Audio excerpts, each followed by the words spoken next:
Hello,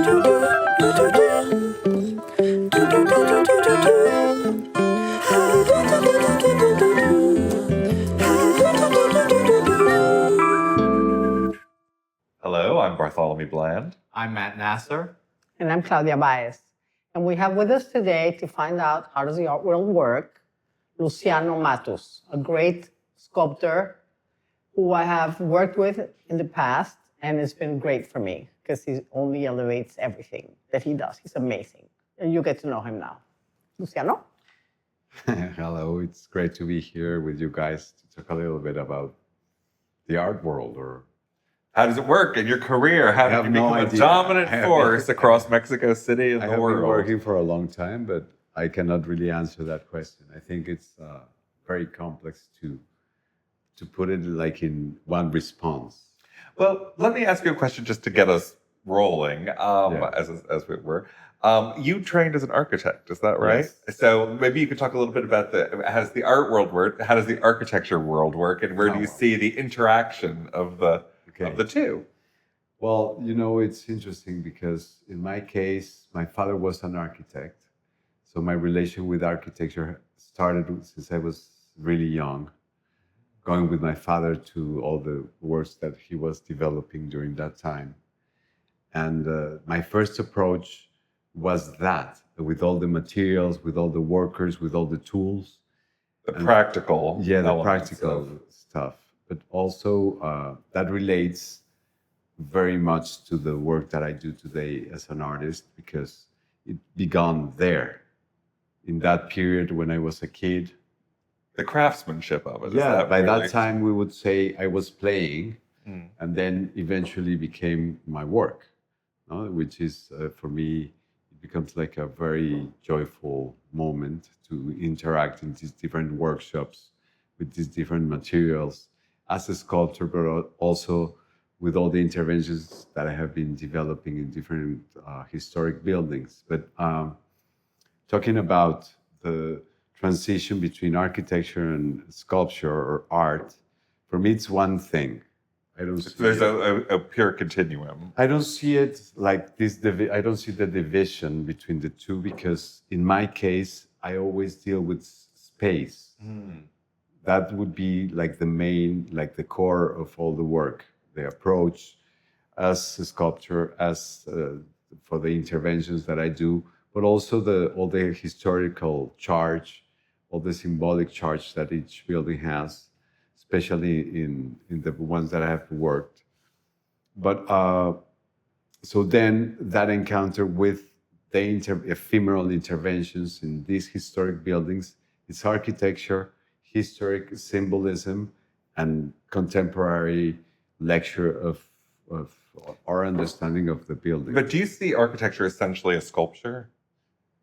I see, yes, I could say that you can inhabit a sculpture, or you can find all the architectural side also in the sculpture, Yes. because of... I think what we have to kind of make our listeners understand is what an intervention is. Yes, I was going to do that. Can you do that? No, I can't do it, but I was going to ask, Can you do it?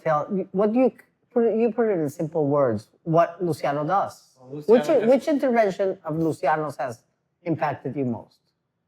Well, two that I remember are the one at the museum, the Natural History Museum in Mexico City, with the sundial calendar. Yeah. And the one that I saw in Monterrey in the museum. What is the museum name? Marco. Museum of And Contemporary. there was the floating orb that was relating to even the landscape. Yes. As well as the courtyard, the space. Yeah. And what I also was thinking about architects, there's a lot of emphasis on drawing, and I also feel like you're drawing in space as well. That's very accurate, yeah. But intervention, in a simple term, is you're reacting to a historic place. You're doing research about that place. It's inspiring you. You're thinking of the themes, the history of it, and you're intervening on the space in a way to have the viewer see something in a completely new way. That's it.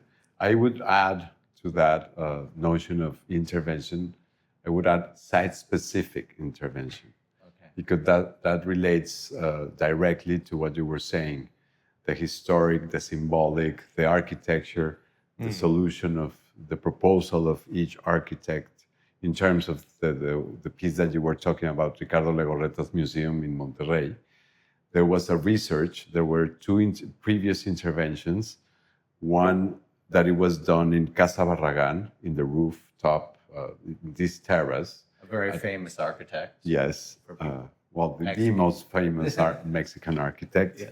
the Pritzker Prize architect from Mexico. That space of contemplation becomes very important in all his philosophy and the solution of his proposal as an architect with these contemplation spaces. That's the terrace in Casa Barragán. But then there is a museum that is called El Eco, which is also in Mexico City, that was done by Matthias Goeritz. As you all know, Matthias Goeritz and Barragán worked together, collaborated in different projects, very accurate, very enriching, I think, that encounter between these two minds, creative architects, artists, like giving birth to all these different works. And in that case, I decided to work with the space generated by Barragán, the space generated by Matthias Goeritz, that patio of El Eco, and then Legorreta, which has and brings all that influence of these two to the Marco Museum. So it's like an evolution of all those approaches to those two spaces before. But then what happens at the Marco is also the relation with the landscape, with the mountains. Monterrey, it's contained by mountains, and there's this mountain which is called El Cerro de la Silla. And the intention was to bring la silla, which means the chair in Spanish, la silla del Cerro de la Silla, to the patio, and take the patio to the la silla, no? Through a reflection with this sphere that you were saying, no? With this suspension, this is born. That's why I made it. I tried to underline site specific, because these pieces are born from the space. They are in dialogue with the space, with the architectural solution, but also with all the historic significance of all these different. So now, to further places. continue our exploration on how the art world works, we're going to find out how Luciano managed to get into the Marco, how he landed the exhibition there. Because it's not that easy. Well, to how have did a you show. transition from being with your father on a work site Yeah. to becoming an artist? You know, the first approach that I had, I work with cables. And these cables, I'm going to put together like the two questions, because they get together there. My first approach, my first use of the cable was in the work field, seeing all the development of a house or a building or whatever. There was this thread that they use in construction to draw the plan of what you're going to do, house or a building, whatever. It's like to draw the future architecture. No? That in Spanish, it's called, when you work in the field, that is called reventón. Okay, and it's used to be a cotton thread that the workers use, and they tense it and make all the drawing on the land. And from there, like that would be like the point of departure to start building the building. And then I take this cable that through the years it becomes a resistance, that it's used for electrical resistance. So I resist to not being allowed to touch the untouchable. So that becomes one of the most important things of the work, to go to have a meeting with the people. Most of the buildings that I've been working on, they're World Heritage buildings or patrimony buildings. So they usually are, we can say that untouchable. You can only approach in a very passive way of understanding that history, that charge, that historical charge in each case. I remember you told me like there was a situation in the Museo de Antropología where you wanted to bring the sun down to the sundial. Yeah. And you said, I'm not going to touch the sundial. And the people didn't understand. What is he doing? He's like, I'm not touching anything. Because they were saying, he can't be here. He can't be, like he's got the museum. You can't touch it. He's like, I'm not touching anything. And he brought the sun down. Yeah. There's always all these concepts and conceptual solutions that respond to different, in each case, it becomes different. No? For each permission, there's a period of a long or shorter period of time to convince them. Right, the bureaucracy. To get into to get through the bureaucracy of the museum, to get in, as you know. Yes, it's considerable. And what kind of promises do you have to make curators or museum administrators when you are going into? It's interesting. In many cases, it's about dealing with people to make them understand that it won't be damaged, that it will allow a different way of understanding this memory for a brief moment. They're ephemeral. Do you say you believe in the futurists and creative destruction must happen? No, but there, actually, at the beginning, there was an idea that I could probably destroy or damage the building. Mm-hmm. That, in my case, that it's not the intention. It's to, for a brief, fleeting moment, have the opportunity to understand this historical site in a different way, from a different angle. Because that conceptually unites with this notion of what I think it's one of our most valuable characteristics as humans, which is the capacity of resignificance, resignify. How do you say? Do you say it like that? Resignificar. What is it like to change the meaning of something? Mm-hmm. No, we have. By looking at it in a different way, you see a different meaning. Yeah. Yeah. You it's like the understand Duchamp. It's like the Duchamp. Yeah, it's right. You see something displaced, and it has a different meaning. Exactly. So, but then we go back to the site specificness of all the work. But can you please tell us about how you get the woman? You're in the museum. You have the meeting with and you're going to present the project, and they start putting all types of blocks. And he goes like, well, I don't need a month. Do you have a week? And the woman goes, well, in the case of El Marco in Monterrey, we were talking with the director of the museum, which we met many years before. She knows my work through other interventions that I did in Latin America. But we were having that conversation, and at some point, the person that took me there was arguing about, let's say, a month, the intervention for a month. But usually, all the programming of any museum, it takes like 2 years ahead. And the intention was to do it in that moment.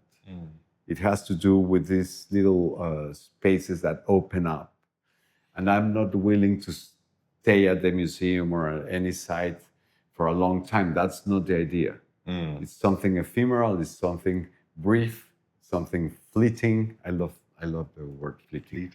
No, it's like an allusion to our notion of death, that we're ephemeral, that we're just going through this life.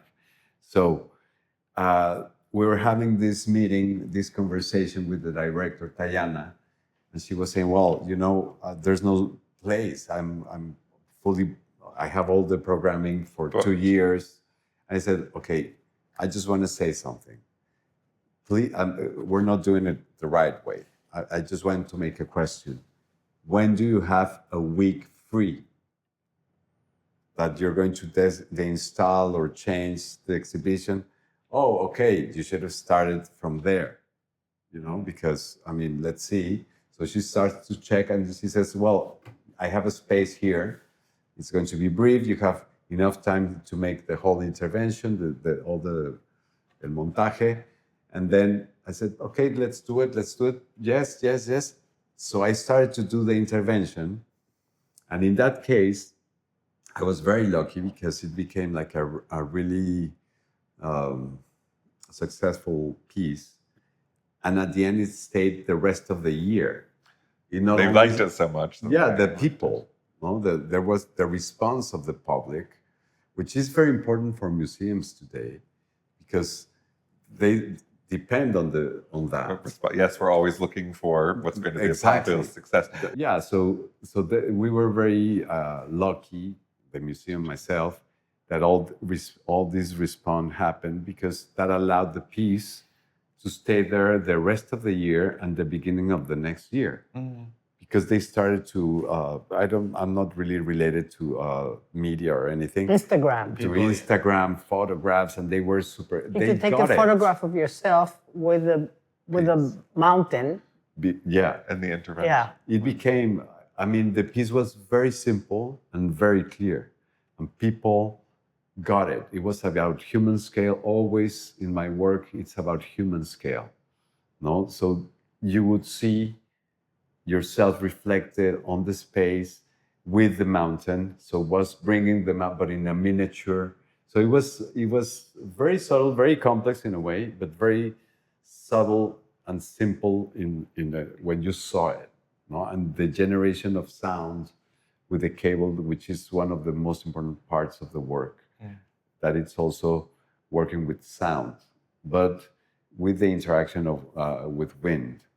No, those cables have they're flat, so they cut the air. And these are all nickel. You're using nickel as your preferred material. And I'm wearing a Barragan Mexican color shirt. Well, there you go. Mexican pink. Mexican pink. Yeah. Rosa Mexicano. No, because the Barragan influence to Legorreta. I was just curious, and I'm sorry to change the subject, but just to keep this going. Legorreta made the Camino Real Hotel in Mexico City. So it's based on Barragan. Legorreta was a pupil of Barragan? He worked with him. He was very close. And then he basically just steal his ideas? No, I wouldn't say it like that at all, because I didn't meet Barragan, but I did meet Legorreta. He was a gentleman and a great person, an architect. I really respect him. When I was studying architecture at the Ibero, I was chosen to be part of that interchange that Ricardo Legorreta organized with UCLA. And it was very interesting, because a group of students who would dialogue with UCLA students, and we would develop this project. It's an utopia about this project in an hacienda to make it like a center to ¿cómo se dice? How do you say capacitar? To capacitate, educate all the campesinos, all the workers in the field. The workers, to be able to show them new ways of planting, new ways of construction, and whatever. So that was the project. So we went to UCLA, and then we came back to Mexico to see the hacienda, Tetlapayac, Inapan, Hidalgo, a beautiful hacienda. So I got to talk to him in that time. And it was amazing, the interaction, the way he understood architecture. This is just the introduction to try to respond to what you were saying. No, it's just an education, because I've never really understood the connection between Barragan and Legorreta. And I see something and I'm like, is this a Barragan or is this a Legorreta? Like, I really haven't studied it. I think, for example, in the specific case of the Camino Real, which I love. Which is amazing. It's a there was like a notion of la integración plástica, which means to integrate architecture, sculpture, painting, to be able to integrate the presence of different artists in the work. That comes from a tradition that happened in Mexico with different architects, not only Barragán or not only Matías Guedes, but it happened like in different buildings to integrate a mural. In the Ciudad Universitaria also to integrate art in the university that you could see it. No? So also in Venezuela it happened in a different scale, but it did happen with Carlos Raúl Villanueva at the UCV, Universidad Central de Venezuela, that I worked also there. But in this case, I think there's a theme of scale. The scale that Legorreta manages, that he fulfills in different buildings like the Camino Real, it's really well done. It's really well understood regarding human scale. I think Barragán, in my humble point of view, had a certain relation with certain buildings and the scale. But he never developed these huge structures like Legorreta did. Mm-hmm. He took it to another place, to another level of scale. So I don't think it's a matter of copying. Okay. That could be very simplistic in a way. Yeah, a theme I'm seeing, and I actually feel like there's a similarity between you both, is you're in dialogue with art history a lot of time, and I feel like there's a lot of pressure with young artists to make something new, the next thing, the new thing, and trying to find it in a vacuum. And what grounds you two, I feel, as an artist, is you have this deep understanding of this history, and you move the needle in a way like little by little, and it's very thoughtful, and it's very, and it also ephemeral. And you're describing this with an architect who was also sort of inspired by someone and brought it to another place. But it was like these little building blocks into a new form. Yeah. And adding, it feels it feels so much more rich. And this idea of dialogue is permeating the whole situation of like having the dialogue with the museum, having the dialogue with the dead artists or the Mayans or any of these things, to look there, to find the things that inspire you and move forward instead of this pressure of like, I have to make a new thing that no one's ever seen before. It just doesn't, it's unrealistic. It's very hard. Yeah. Yeah, that way it's harder, I think. And maybe something new comes out of this reverence of the past.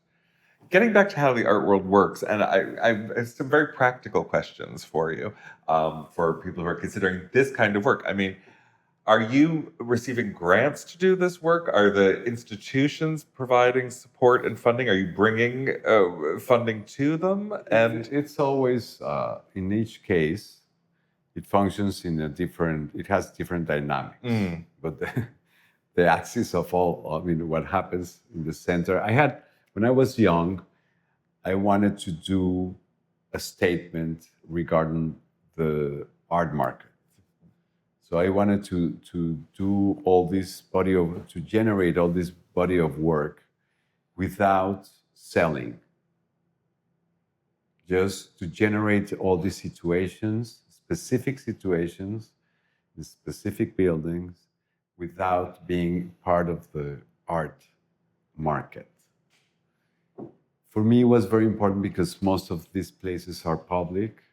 Most of these places are people that are not related to contemporary art, get to see a piece and relate to the work and to the building from a different point, not from. And they're not easily commodified. I mean, it's not something someone's going to come in and say, "I'll just buy that out of this building." Actually, you can't.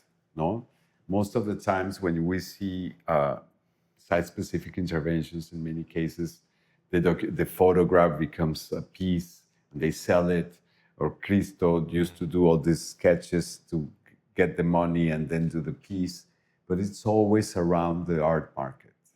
And I was really upset with that notion of the commercial, the triumph of the capital. As I think for me it was very important to be able to articulate all this project without compromising anything of the work through that dynamic of money. Am I clear with that? Yeah, so that means you paid for everything you did. And it's not that I pay. I work, get the money in many times with grants, with people that support my work, with people that believe in my work and believe in the project, because it's a project that today it has 55 interventions through different buildings along mostly Latin America. But also, for example, in the case of a museum, sometimes they have certain budget to support the project. That budget usually doesn't fulfill all the expenses that I have to be able to do the work, the material, the people that help me, everything. But there's always a way to solve it. No? Till now, it has happened like You that. just did a whole mural in the subway of Mexico. Yeah. Who paid for that? That was almost like a symbolic thing, no? Because the story is very particular. Because I have, when I studied where I studied high school, this girl, which is a friend of one of my sisters, got married with another guy that studied there at the same high school.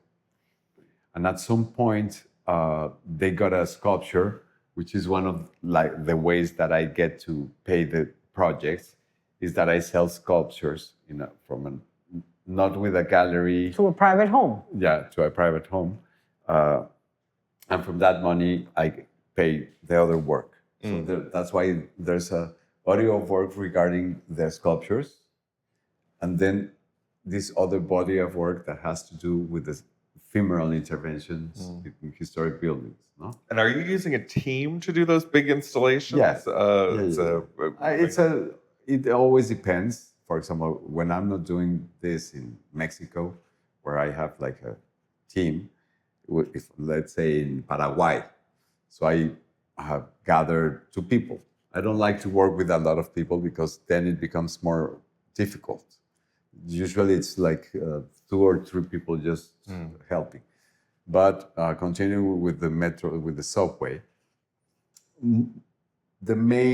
the center of my research and the interventions at the Zócalo, at the Stand of the Sun, and different Tlatelolco and stuff, have to do with the foundation of the new city, no? Let's say after the conquest.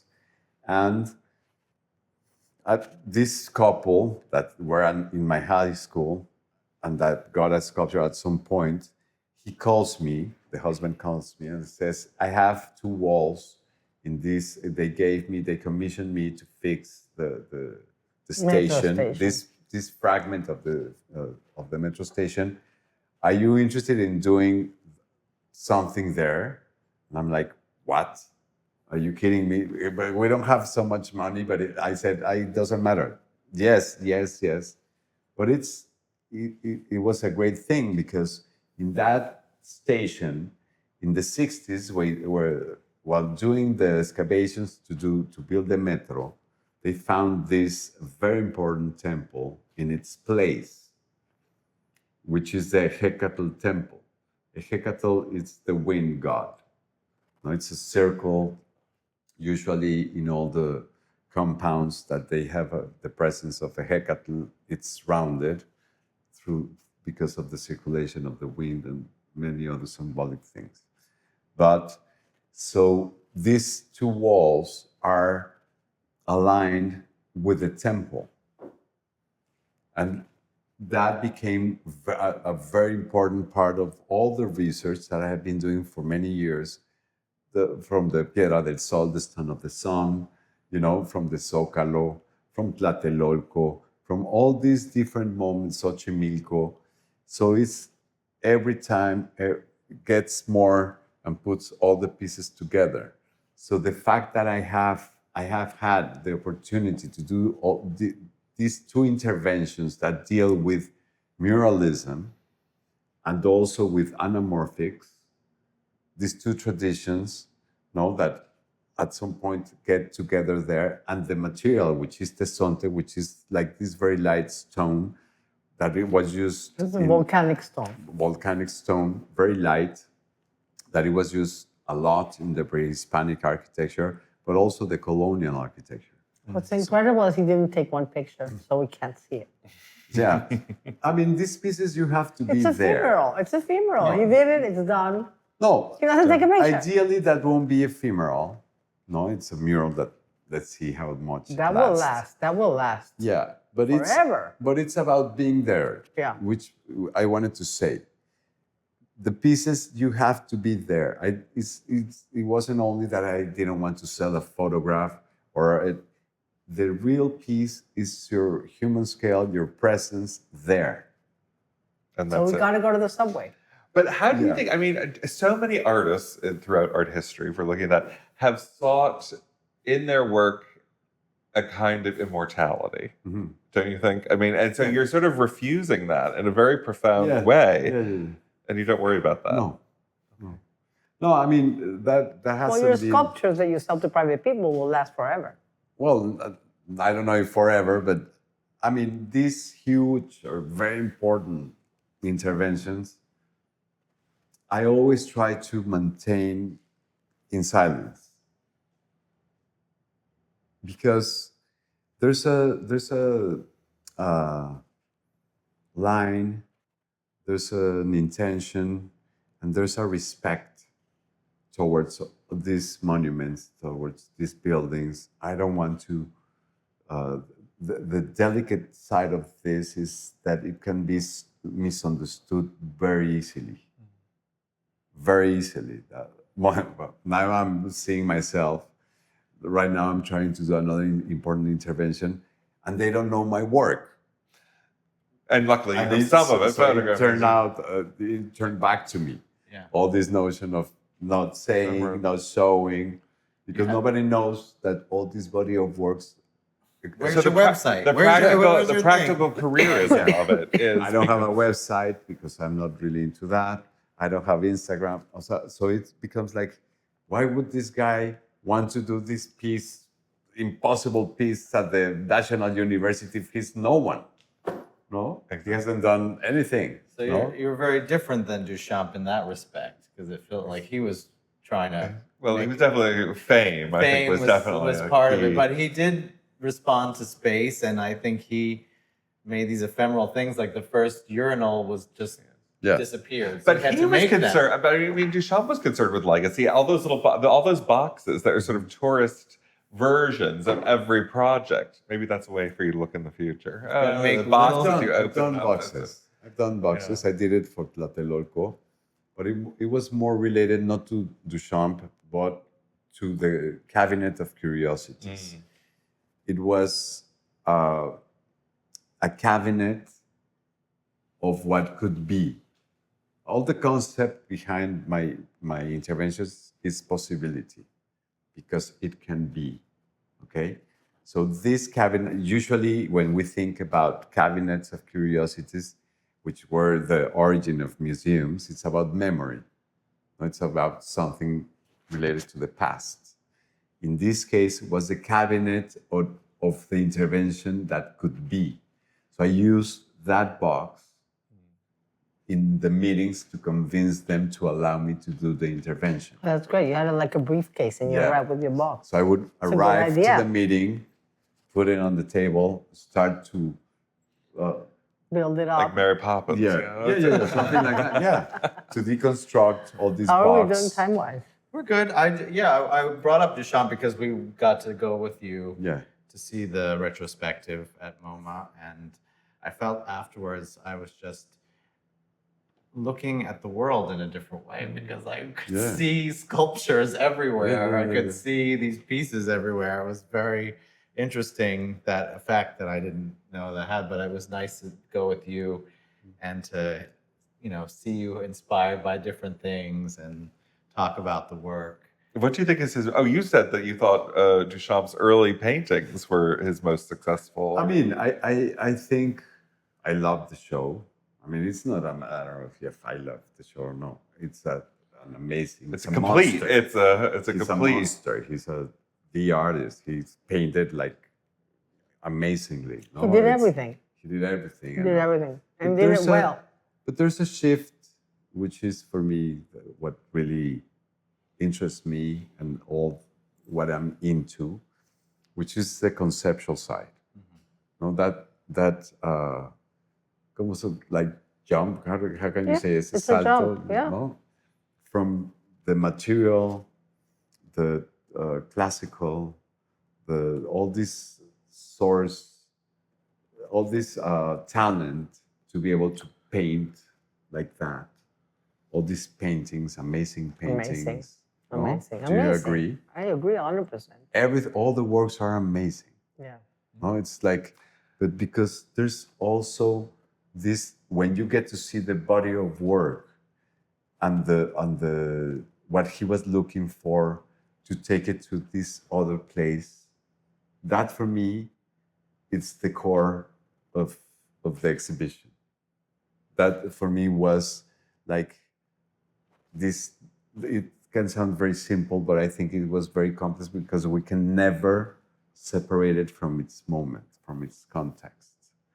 No, everybody was doing something, and he decided not to follow that line, which would have been super successful. Yeah. It was actually could have been. It was, no, but to take it to force, because it's about thought, not only about an aesthetic experience, but Sometimes, also like, the way how I think, it's not so profound.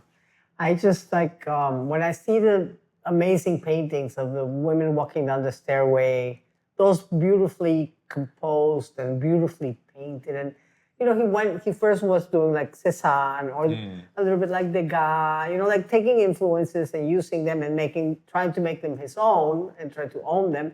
And moving along, then he found his own voice, which was, and it's the beginning of Cubism, the beginning of Futurism. I mean, really revolutionary, but it was also beautiful. The walking down the staircase, or all of those. I love the palette. I love them all. I love You could feel it click in for him. how they're executed. They're just brilliantly painted, and he could have just stayed doing that forever. It's true. Right? That's all. You reach that point, you're like, oh. Well, someone like Braque is a good example of that, who sort of got into Cubism and never really fully got out of it. It's an interesting. Yeah, Braque just carried on painting and doing his thing. Yeah. So it was like, I'm not just gonna. which is great. But Which it is wasn't great. like trying. No? He wasn't like in a place where he could make the same painting over and over. I'm talking about like this painter. I'm forgetting the name. Great again. This is great. Remember that guy that makes like the spots, and he sold 2 paintings that were the same to the actor, and then they got into a terrible fight because he said that's not the painting. It was not the painting, but it Mary was like, Boone. Mary Boone Mary sold Boone's 2 galleries. paintings of who? What's the name of this guy? She sold 2 paintings. The British guy? British, or No, American. I don't think it was British. Oh. But anyways, we my won't God. comment on Mary This Boone is and her terrible. thing. Okay, anyway, you find your niche, and you have to continue reproducing. You have to stay. You have with the that. variations on a theme that people want. Even if you change a little bit, they want to be able to identify it as the artist. Which leads me a question to both of you from that show, which is, of course, Duchamp had his alter ego, his drag persona, Eros La Vie. Have either of you considered producing work? I mean, you talked about having 2 very distinct sets of your sculptural sort of private commissions in this. Have you ever considered, either of you, Having an another alternate persona that would work in a totally different style? I would never consider that. I'm exhausted already with my persona. No, now that you're 2 personas. at the end, I don't separate those 2 because they deal with the same thing and with the same concept. And they're on a continuum, you think, or Yeah, they're in a variation on a theme. The difference would be that one is ephemeral and the other one is not so ephemeral. But at the end, they deal with void, with the possibility of moving. For example, the sculptures move, all the pieces move. The piece is to touch the object, not the object itself. Because I grew with this notion of do not touch. Always in the museums, everywhere was do not touch. And this, it's about touching. If you don't touch, it doesn't exist, neither the piece or you. So it's about touching, you know?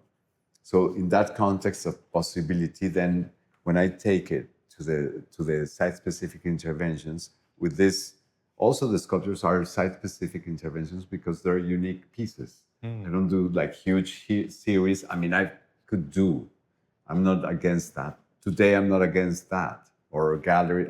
I understand many things from different perspectives. Do you reuse the materials or the elements Something, from yes. the things into Yeah. I mean, for example, the cables, after doing an intervention, they implode, but taking like the space within, and they become part of the documentation, but also a sculpture itself with cables. And you see different measures, different types of cable, because if I can change the sound, I can change the reflection, because it's about, at the end, it's about light. You know? So each piece, its solution, but no, I wouldn't separate it. But to respond to your question, I would love, of course, many years ago, I just did one painting. I wanted to do all these paintings, very fast paintings, to sell them like in a market. No, very simple, very not so expensive, but just to have a cash for every day. And I only did one. And it was a project that it had to do with the body. It was going to be showing the body through fruits. Let's say like Arcamboldo sort of? No, because that's very like direct, the faces, no? But it was like two pairs, there were two buttocks, no, let's say, no? Or the chest, or, you know, but there were fruits. But very abstract, in a very abstract way. I only did one. So, but what was it of? It was the two pairs. Okay. It was two pairs like this, and you would see at some point that it was really a woman con las nalgas, no? Did you say buttocks? Buttocks, yeah. Yeah. No? Yes, you can say it. I just want to ask you one question. Yesterday we went to the Gagosian Gallery and we saw Giuseppe Pennone, The Reflection of Bronze, it was called. And it was just a massive gallery with this massive, like, what is the point of that? Where is that going? Who's going to buy that? What are they doing? I don't understand how the art world works. Institutional. I mean, they're looking for institutional buyers. You said on that scale, outdoor sculpture that's going to last, that is going to be very ponderous. You know, it's interesting too. I mean, you're talking about the great site specificity. I've just come back from Iowa, and I was touring. There's a big sculpture park in Des Moines. And it's very handsomely done. And they have a wonderful collection. But the collection is, if you had gone through and cherry-picked all of the, now we're going to have a Louise Bourgeois. Now we're going to have a Robert Indiana Love. Now we're going to have this, that, and the other. Every sort of person you would see on the international art market, a nice example of that. But it has no sense of the place that it's coming from. And I was thinking, when I was walking around, I was thinking, this is very handsome. Someone has given a lot of time, money, and effort to it. But it didn't succeed for me because it was not attached to place. It was sort of like, we're bringing the art world to Des Moines, but what was coming out of Iowa that was missing? And so I think it's very interesting, your idea. But how could it be different? How could it be different? They're buying sculptures and they're placing them in a certain space. What do you want them to do? I think it's a question of what sculptures are collected, what artists are selected. No one was responding really to, they're doing a lot of what you were talking about in terms of huge bronzes that are going to be bought. And sort of these things are sort of plopped into position, maybe very handsome, but they weren't designed. None of them were designed for this locale. Okay. And so I would have loved to have seen at least a few examples of that, because I think, often we go to these museums and it's sort of, here's one of this and here's one of that, whatever is trendy, whatever, every regional city wants to have one to sort of prove that they are in the art conversation of the world. And there is a lack of place. And so I think it's wonderful that your work kind of emphasizes that. I think that's a very beautiful. I have never seen one, so now I'm going to have to come to Mexico City or Italy. You've been in a lot of different places. Yeah, but to what you're saying, I think in many cases that's the idea, no? To be able to commission a piece in many cases, not always becomes more expensive. It's more risky. It's more risky. I think that's the thing. It may be a total not a success. I think. Yeah, but there are many collections, private collections, that are doing that, commissioning like pavilions, like site-specific works for a certain place, no more than bringing the piece from Anish Kapoor or Louis Bourgeois or whomever in the mainstream there, no? In many cases they do, but many times they're commissioning these new collectors or gallerists, like site-specific pieces, commissioned for a vineyard. Or, it's tricky, right? It's a tricky exercise. It's a whole thing. It's a whole theme, of course, about how you deal. But then the question would be: so you cannot move that piece if it was done for that place? That's a question. It's the same thing. Well, That's a question. Whether it can be transferable or not. Yeah. And it can, of course, it can. Of course it can. No? Yeah. Even if it was done for a place, then you can because of this notion of resignifying. That's the whole thing. We have that capacity as humans. Which Like is, that house you sold, two sculptures to a friend of his bought two beautiful sculptures. One is a massive sun, like this, like my ring, but it's by the pool, humongous, it's beautiful. And then when they sold the house, the new owner said, we need the house with the sculptures. But your friend said, oh, no, I'm not going to sell it with the he said, I'm going to take them with me. But suddenly, a few days ago, somebody told me that he did sell the house with the pieces. But, I mean, it was a round piece. And are you more satisfied knowing that they will stay in the location you designed them for? I'm going to tell you something. That circle, it's the idea of that piece is that you see the sun through the circle. That completes the piece. It's placed in a specific place where when the sun goes down, that's the whole idea. It fits And in then there for there's a huge time. wall that it has all these different pieces on the wall that you can move. But then if you put a line uniting each of the pieces, you generate a landscape. If you tear down the wall, you would see that landscape. It's like a radiography of the landscape behind. Nice. very nice. Very abstract. It's not so literal. But then if you turn them, they would be the whales of Los Cabos, but you see them far there. So it's the cactus, the whale. Also, it has many symbols in it. So they have to stay there. And I'm glad the guy And they kept stayed. them. Yeah. Wonderful. Well, I think you've taught us something really great about how the art We world learned a works. little bit. We did, yes. Yeah. We're getting closer to our answers to our question. I'm Claudia Baez. I'm Matt Nasser, I'm Bartholomew Bland. I'm Luciano Matos. and this is How Does the Art World Work? Thank you.